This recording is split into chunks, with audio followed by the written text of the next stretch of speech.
Pentolan OPM penguasa Maibrat ini tobat, tak tahan hidup di hutan yang dikepung prajurit Kostrad. Seorang anggota organisasi Papua Merdeka, OPM, di Maibrat, Papua Barat Daya, resmi kembali ke Pangkuan Negara Kesatuan Republik Indonesia, NKRI, pada Senin, 14 April 2025.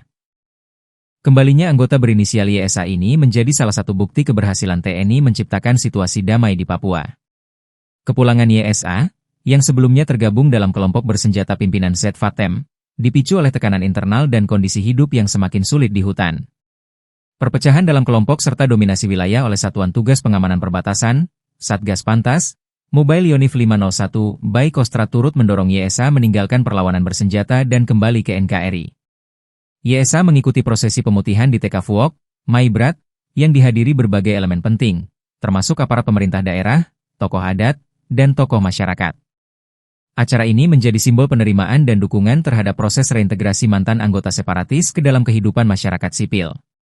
Keberhasilan ini merupakan hasil nyata dari kombinasi strategi militer dan pendekatan humanis yang diterapkan oleh Satgas Yonif 501 BAI.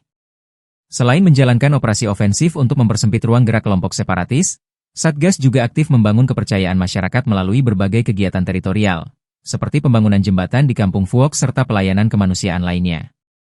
Komandan Satgas Yonif 501 BAI, Letkol Infantri Yahya Wisnu AS Sos M. Han, menegaskan bahwa pendekatan persuasif menjadi kunci keberhasilan ini. Kami tidak melihat masa lalu, kami melihat harapan ke depan.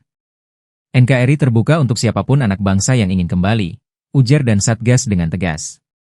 Yahya berharap keberhasilan ini dapat menjadi momentum penting yang menginspirasi anggota kelompok separatis lainnya untuk mengikuti jejak YSA, meninggalkan konflik, dan turut serta membangun Papua dalam kedamaian dan kesejahteraan.